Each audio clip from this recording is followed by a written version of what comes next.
நாங்கள் 2 பேரும் கம்போசிங் உட்காரும்போது அவர் ஒரு சும்மா எனக்கு ஒரு ஐடியா கொடுத்தார். இந்த மாதிரி இருந்தால் நல்லா இருக்கும், எனக்கு ரொம்ப பிடிச்ச பாட்டு. சரி, என்ன பாட்டு சொல்லுங்க?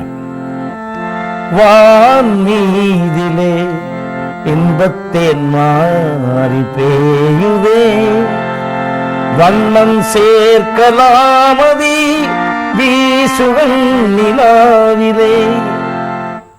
இந்த டியூன் மாதிரி இருக்கணும், பட் இந்த சாயல் தெரியக்கூடாது. எனக்கு ரொம்ப பிடிச்ச டியூன்னு. இப்படி ஒன்று பண்ணுவோமா? அப்படியா, ஓகே.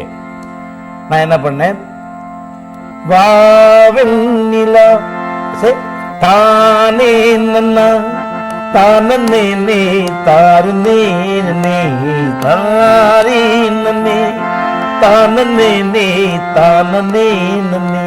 இதை இப்படி பண்ணி ஒரு நல்ல ஹிட் சாங் கொடுக்க முடிஞ்சது. இந்த பாட்டை பொறுத்த வரைக்கும் நான் அழகான பிள்ளையை பெற்று கொடுத்தேனே ஒழிய, அதுக்கு நல்ல அலங்காரம், மூக்கத்தி, நல்ல பவுடர், லிப்ஸ்டிக்கு, கொண்டை, நல்ல சட்டையெல்லாம் போட்டு கொடுத்தது ராஜா அவர்கள்.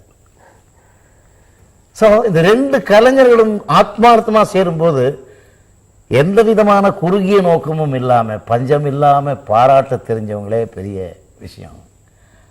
அது இப்போ வர்ற இசைக்கலைஞர்கள் தயவு செய்து ஒத்துக்கொள்ளணும், அதை புரிஞ்சுக்கணும்.